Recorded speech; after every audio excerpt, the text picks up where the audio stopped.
Kinetic energy का formula derive करते हैं। जैसे पिछले लेक्चर में पता चला कि काइनेटिक एनर्जी का फॉर्मूला जो है वो है हाफ mv²। तो आज हम उसको डिराइव करते हैं कि ये फॉर्मूला किस तरह हमारे पास आ गया।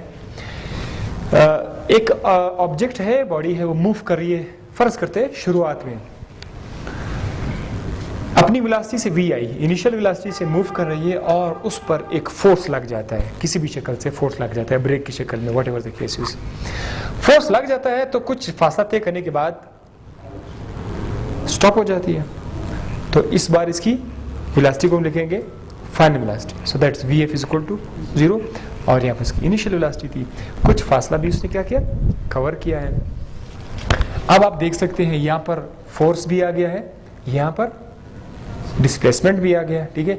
लेकिन एक चीज याद रखिएगा, जब कोई ऑब्जेक्ट तेज आ रहा हो, स्लो हो जाए, तो उसके अंदर एक्सेलरेशन आ जाती है कि नहीं? कौन सी एक्सेलरेशन, प्लस या माइनस? नेगेटिव, क्योंकि बॉडी जो है ना स्लो हो रही है। सो यहाँ पर हमारे पास जो है एक्सेलरेशन जा जाएगी वो नेगेटिव होगी, इसीलिए मैंने यहाँ पर acceleration is equal to -a लिखा। अब a का जो फार्मूला है, वो हम लोग न्यूटन के सेकंड लॉ से देखेंगे। न्यूटन सेकंड लॉ कहता है कि F is equal to ma, वो ये कह रहा है। तो a का फार्मूला क्या बनेगा, m इस तरफ आएगा, F upon m is equal to a। ये a का फार्मूला है। सो a का फार्मूला क्या है, F अपॉन m। माइनस का निशान क्यों लगाया, ये आप लोगों को मैंने बता चुका हूँ, क्योंकि वो स्लो हो रहा है तो acceleration is negative acceleration, that's why हम अपने से माइनस का निशान लगाएंगे। सो ये ए का फार्मूला है। एक बार आपने ए का फार्मूला बना लिया, अब हम आ जाएंगे थर्ड इक्वेशन ऑफ मोशन लाएंगे। थर्ड इक्वेशन ऑफ मोशन क्या था, 2as is equal to vf² minus vi², वो था 2as था। लेकिन हम लोग इसको क्या करेंगे, 2ad, क्योंकि d भी तो डिस्टेंस को शो कर रहा है। सो हम लोगों ने 2ad कर दिया, vf² माइनस va²। माइनस का निशान क्यों लाया, क्योंकि ये जो माइनस है ये a के साथ लिखा हुआ है। अब हम लोगों ने 2 और d इधर मल्टीप्लाई हो रहा है, उस तरफ जाके डिवाइड हो जाएंगे, तो ये आ गया -a is equal to vf आपका 0 है तो 0 माइनस vi² अपॉन 2d। अब आप लोग एक काम करें, a का फार्मूला पुट करें। a का फार्मूला क्या चीज है, -f upon m। So -f upon m is equal to -vi² upon 2d। ये जो माइनस है ये इस माइनस के साथ कट जाएगा, सो आ जाएगा f upon m is equal to vi² upon 2d। इधर मैंने दोबारा से लिखा हुआ है, ये माइनस माइनस कट जाएंगे, so f upon m is equal to vi² upon 2d। अब हम लोगों ने करना क्या है, यहां पर जो d है डिवाइड हो रहा है, इस तरफ आपकी क्या हो जाएगा, मल्टीप्लाई हो जाएगा। सो f मल्टीप्लाई बाय d। ये जो मास है इधर डिवाइड हो रहा है, उस तरफ जाके मल्टीप्लाई हो जाएगा। तो ये देखो v² के साथ मल्टीप्लाई हो गया।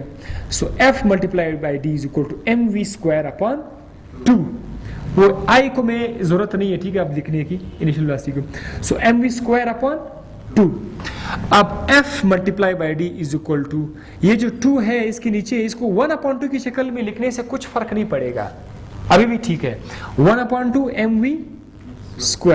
फोर्स मल्टीप्लाई बाय डिस्टेंस किस चीज की इक्वल है, वर्क है, तो मैंने इधर वर्क लिखा। और ये जो वर्क है, इस वक्त जो वर्क हो गया ना गाड़ी पर, आपने बोले ऑब्जेक्ट पर जो वर्क किया, ये वर्क किस शक्ल में अपने आप को स्लो करेगा, काइनेटिक एनर्जी की शक्ल में आ जाएगा। So that is why work के साथ मैंने क्या लिखा, k लिखा, और k का फार्मूला है हाफ mv²। यह डायग्राम से ही आपको काइनेटिक एनर्जी का फार्मूला डिराइव कर दिखाया। अब नेक्स्ट में आ जाता है, फार्मूला है डेरिवेशन ऑफ पोटेंशियल एनर्जी का। जो फार्मूला है वो कैसे हमारे पास, ये बड़ा सिंपल है। आपके पास कोई ऑब्जेक्ट है, आप उसको ऊपर लाना चाहते हैं, हाइट के ऊपर आप लाना चाहते हैं, तो ऑब्जेक्ट पर फोर्स लगाना होगा या वो खुद ब खुद ऊपर आएगा? गुड। आप लोग जब उस पर फोर्स लगाओगे तो वो जो फोर्स होगा वो वेट की इक्वल होगा। हमेशा याद रखिएगा, जब आप किसी चीज को नीचे से ऊपर उठाओगे तो उस पर जो फोर्स लगेगा वो किस चीज की इक्वल होगा, वेट की इक्वल होगा, वेट। तो force is equal to W। ये W इधर वर्क शो नहीं कर रहा है, वेट को शो कर रहा है। और वेट का फार्मूला क्या है, W is equal to mg, ठीक है। सो आपने क्या किया, आपने उस पर फोर्स लगाया, उसने हाइट कवर किया, डिस्टेंस कवर किया, एक बार फिर वर्क हो गया कि नहीं हो गया? गुड। सो आइए, work is equal to force multiply by, ये तो फॉर्मूला है, हम लोग थोड़ी सी तब्दीली लाते हैं। फोर्स आपका किस चीज के बराबर है? तो मैंने फोर्स की जगह क्या लिखा? W वेट लिखा। डिस्टेंस चूंकि इधर नहीं है, हाइट है, तो डिस्टेंस की जगह हम लोगों ने क्या लिखा? H लिखा।